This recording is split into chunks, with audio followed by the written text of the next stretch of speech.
Hello everyone. Hi, what's up? It's me, Angie. Welcome back to my channel. Thank you so much for being here and hanging out with me today.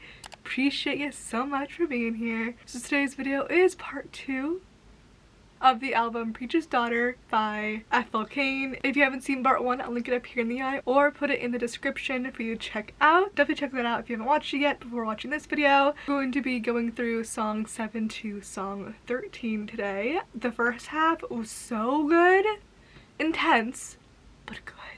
Now, before we get started though, I did want to do a quick, disclaimer or warning that part 1 was pretty intense in the topics and themes that were being talked about. And though I haven't heard the rest of the album, I'm assuming those themes will still be explored throughout the rest of this album. And so, just a quick content warning or trigger warning that in part 1 there were discussions and topics of SA and physical A, as well as unaliving and things like that. So if that is something that is heavy in your heart, totally okay to skip this video and do not watch the first part, but we may get those themes in this part as well. So just want to give you guys a quick, disclaimer and warning before we go forward. So I just want to say that really quickly, but either way, I'm super excited to listen to the rest of this album because though it is intense, like I said, it is so good. It is so beautiful. Lyrics wise, and her voice is stunning, as well as the production and like melody and instruments and things all being used is so stunning. So I'm really excited to hear the second half of this album. So yeah, that's what we're doing today. But before we get into it, I did want to remind you guys to please subscribe if you're not subscribed already. I'd love you to stick around and hang out with me.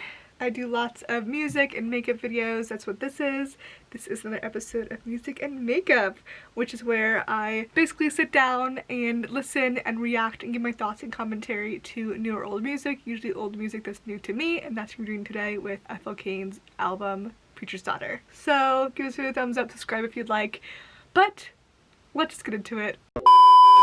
Hello, I wanted to pop in really quick before we start this reaction because I wanted to read this comment that I totally saw before I filmed and I totally forgot about it, and I wanted to mention it really quickly because it really helped me understand this album as a whole. I totally forgot about it beforehand, but I wanted to read it really quickly, and it just says this. It's a concept album referring to Preacher's Daughter. The artist's real name is Hayden, so Ethel Cain is the character, and the album is sort of like a movie. However, she's an unreliable narrator, so some songs trick you into thinking one narrative when actually it wasn't quite like that. I'd recommend having the lyrics pulled up for this one, haha, but it's such an interesting listen. It might not be everyone's cup of tea at first, but you'll definitely appreciate the artistry. It's self-written and produced, which is wild, and her pen game is immaculate. Anyways, can't wait. I just want to mention that comment and highlight it because I think it just is a really good comment and explains a lot of this album. It's just so interesting and it's so good, and even more mind-blowing the fact that Hayden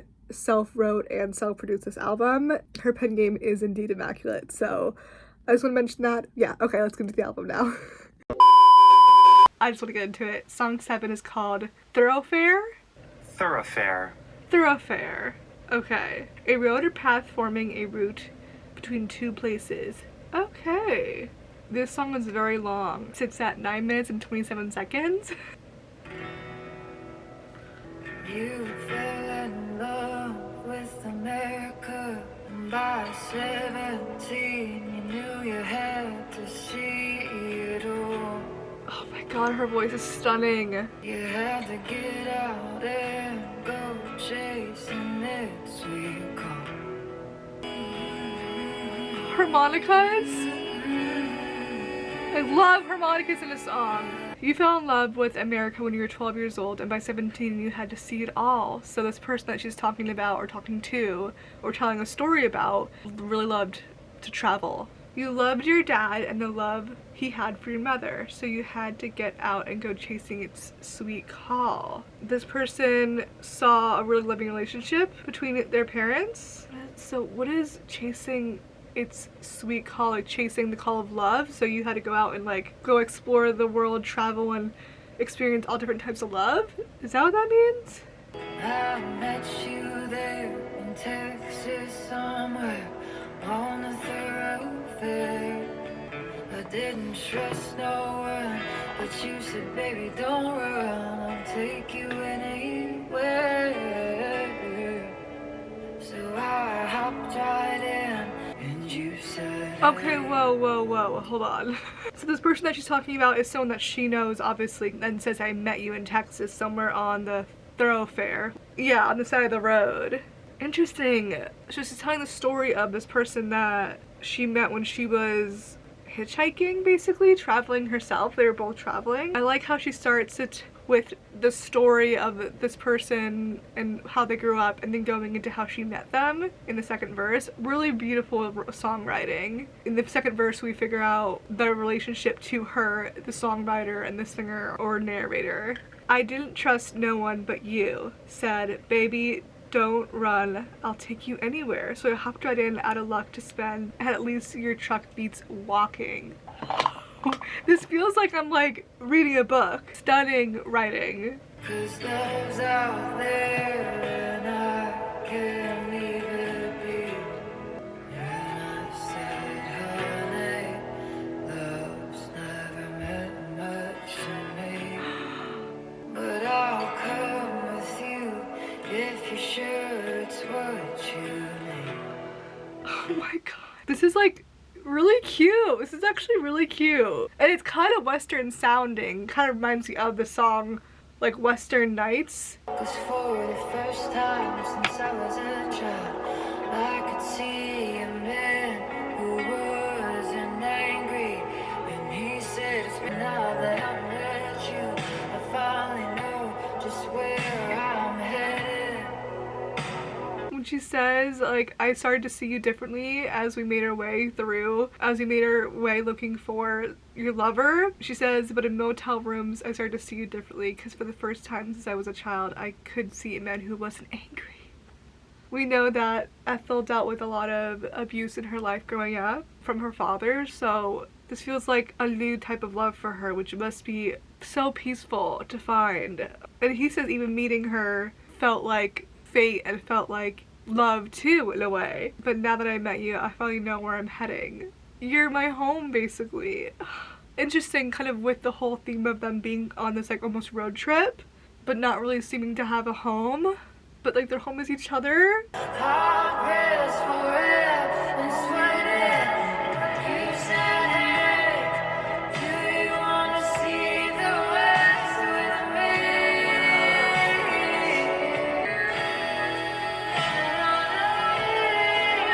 We finally reached the edge. Didn't find my love, but I still made it this far without it. What? And said, well, maybe not, 'cause look at what I've got. You might not be my love, but baby, I know. And you said, hey, do you wanna see the West with me? Oh my god.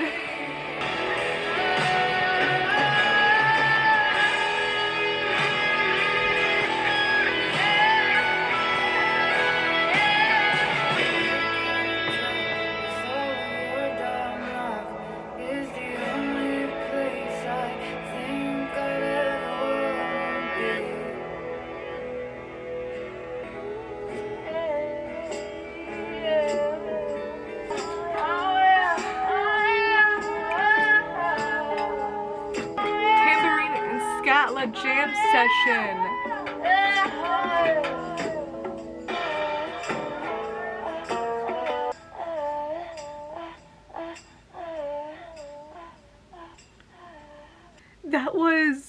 That was so beautiful.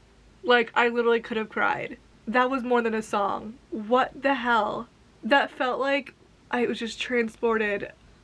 Okay, I don't even know. What the fuck am I trying to say here? It felt like an old Western movie or something. I don't even know. I don't even know what to say. I can't explain it. That was something out of this world.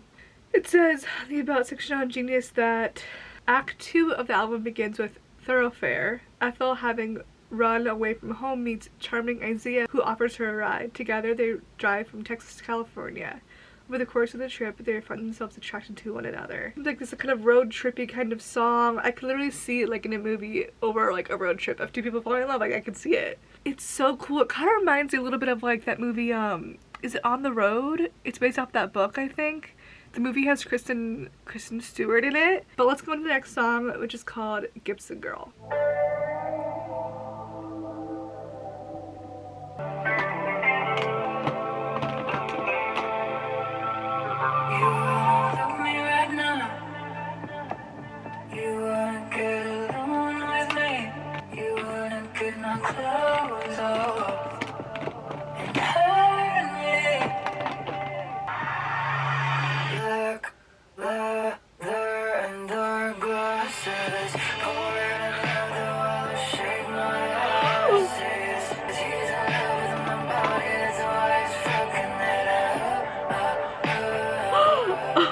This sound, oh my god, it's giving like dark and edgy. So cool what she does with her voice here and the production.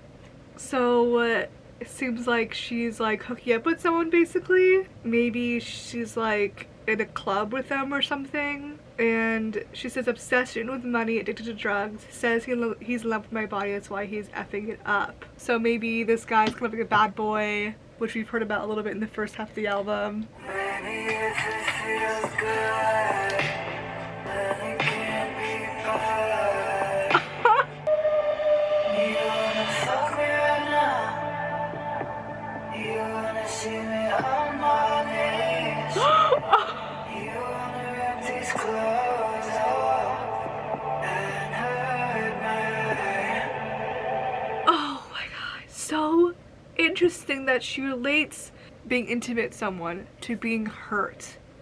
That, I think, is from the abuse she grew up with. That is really, really sad. That's not what that is at all, actually. And if you hate me, please don't tell me.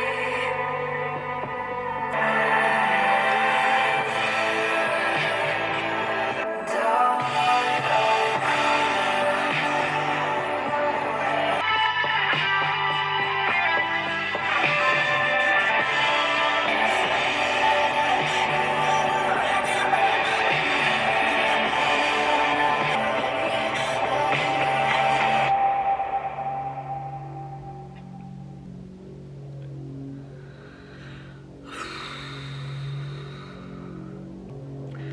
What the fuck is this ending? What the hell is this? What is this sound I'm hearing? Like, what the fuck? I think this is actually the best album I've ever heard. I'm so blown away. Every song is, it's so much more than a song. It's a fucking experience. You feel it through the screen, through the ears. You feel everything. It's like your senses are going crazy with the way these songs are made. Her voice, everything. Wow. Wow, wow. Okay, we gotta go to the next song. I mean, what the hell? How do you move on from that? I can't believe that was only song 8. Like, what the fuck? Wow. Next song, song 9 is ptolemaea? I'm not sure, how do you say that? Ptolemaea? Ptolemaea, I think. Okay, let's check it out.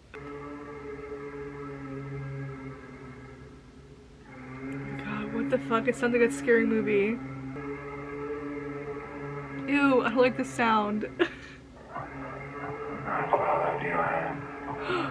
I was with you there. I invited you in.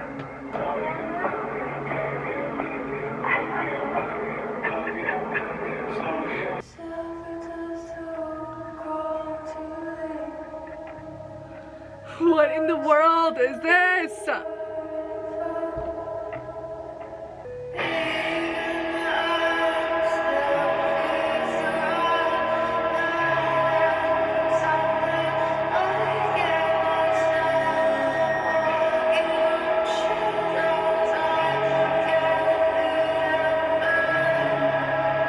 What in the world? Poor thing? Oh my god, this is so... I don't like this. This is creepy!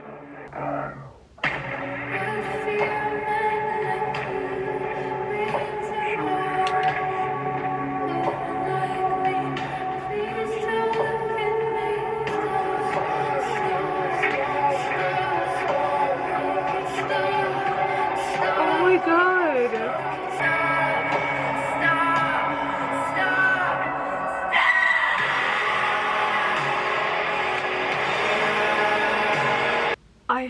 I have no idea what's going on, but I feel it so intensely.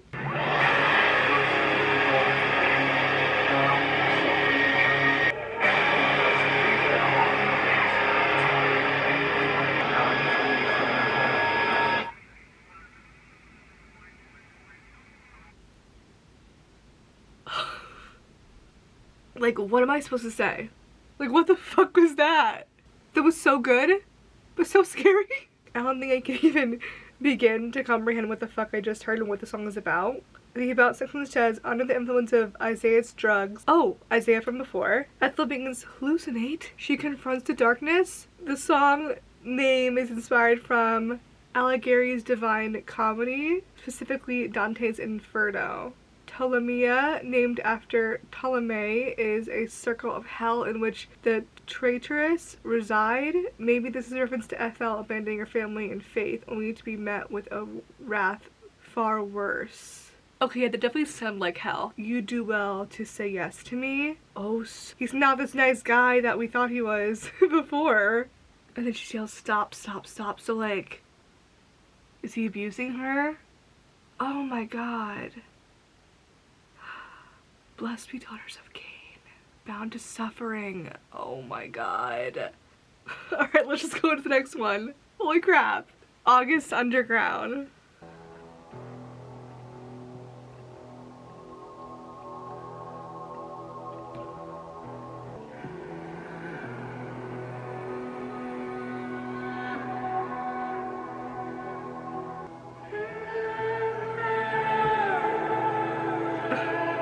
Oh, this is just instrumental, okay. I was like, where are the lyrics? Okay, so this is kind of a nice kind of instrumental break after the craziness we experienced in the song before this. It sounds beautiful. The instruments sound beautiful. God, her voice sounds stunning. And the echoes, ah, oh, so pretty. Oh!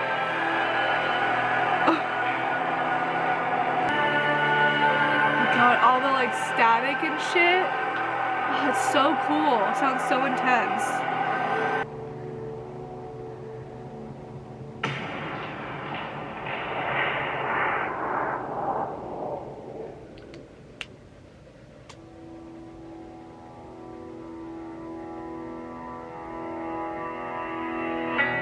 Oh my god, it goes right into the next song.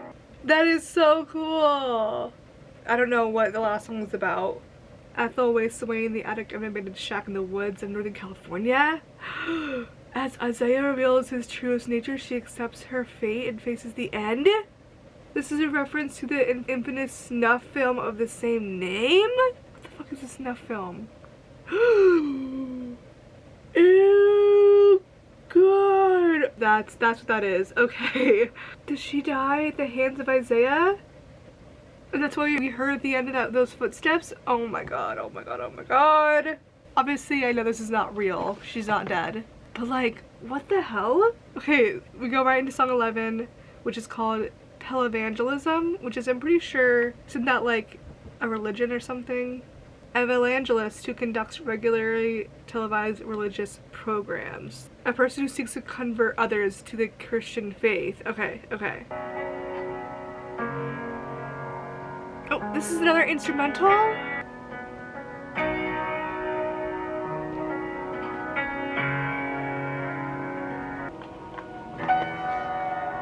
Okay, this is like nicer. This feels very like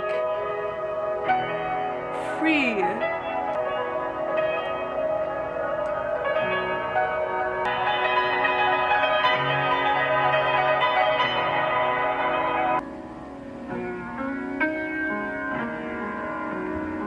Kind of starting to sound a little distorted. A couple of keys are distorting.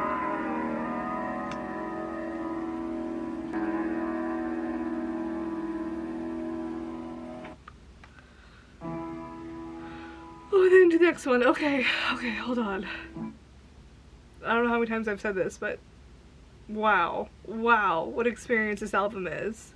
So the song is instrumental, but the about section, though is unreviewed, it says that Ethel's death and ascension to heaven is portrayed through piano and ambient noise. So she does die in August underground. Then she goes to heaven in the next song, televangelism. I could see the connection between the two. Okay, then we have sun bleached flies. Where's this taking us? Waiting for the day they escape. What I wouldn't give to be in church this Sunday. God loves you, not enough to save you. The more it hurts, the less it shows. I spend my life watching it go by from the sidelines. But I don't mind, 'cause that's how my daddy raised me. If they strike once, then you just hit 'em twice as hard. But I always knew that in the end, no one was coming to save me, so I just prayed.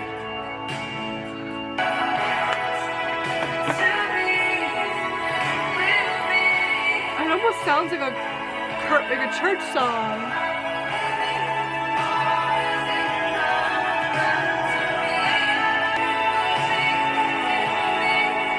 It almost feels like she had to like let this part of herself die to get to this place here of almost feeling lighter. For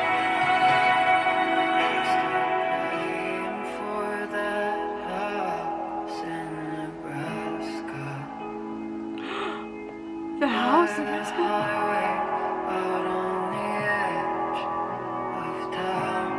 And I can't let go when something's broken. It's all I know, and it's all I want now.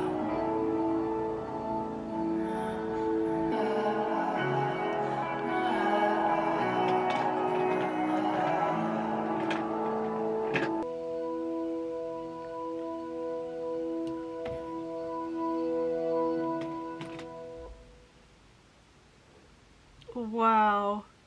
I could see why you guys wanted me to listen to this so bad. It is amazing. It's like nothing I've ever heard before. Oh, so now in heaven, Ethel makes peace with her death and reflects on her life, her family, and the man she never stopped loving, Willoughby. Alright, the next song, Strangers.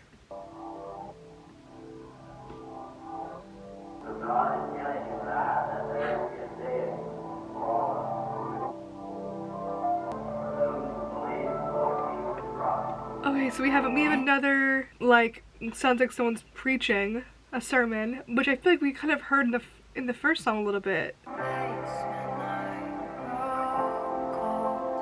Thinking back to what I was always told.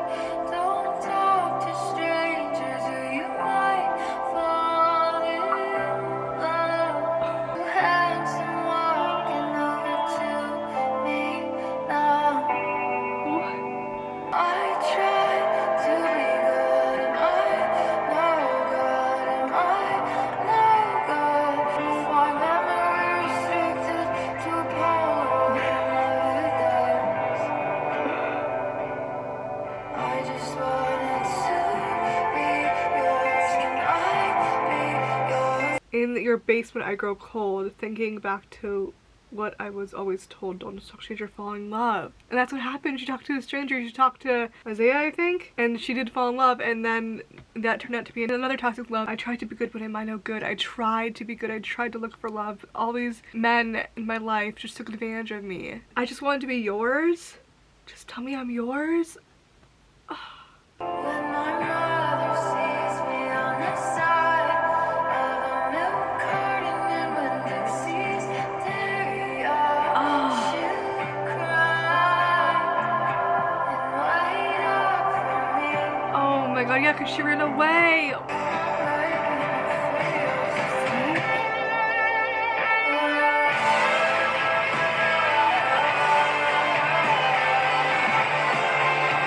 Oh my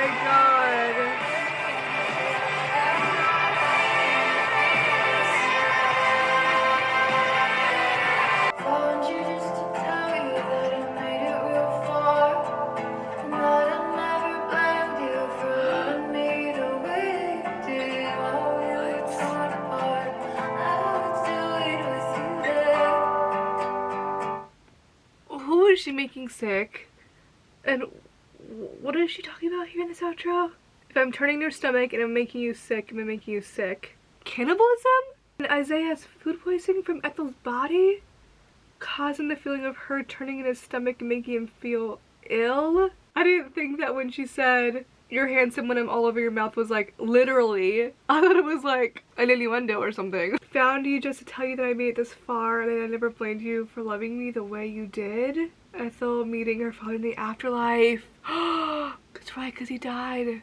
So she meets him in the afterlife. However, this could also be Ethel's last words to her mother in a possible spiritual form. She wants to assure her mother that her circumstances and death is not her fault and that she loved her. Don't think about it too hard, you'll never sleep a wink at night again. Don't worry about me and these green eyes, mama, just know that I love you. Oh. I'll see you when you get here. They'll be together in the afterlife, her and her mom. Oh wow. That was I could literally cry. That was a lot. Holy crap. The about section says murdered and cannibalized by Isaiah. Ethel says her final goodbye to her mother from beyond the grave. Wow. So the first half of the album is kind of exploring her life, her earlier parts of her life, being a teenager, growing up in the church, trying to leave the church and all of that, and talks a lot about like generational trauma. And then go to the second half of the album where when she runs away and then ultimately dies. And then the last couple songs are about her in the afterlife. A story throughout the whole album. Okay, that was absolutely incredible. Incredible. Nothing I've ever seen before from an artist. It's just beyond good. In a league of its own, truly. Yeah, and I think I'm gonna end this here. I think I need to go decompress, which always happens to me after I listen to an album. It's just a lot. These album reactions are truly just a lot. And this was like nothing I've ever experienced. So I'm gonna go subscribe if you want to, and give us a thumbs up before you go, and I hope to see you guys in the next video. Bye!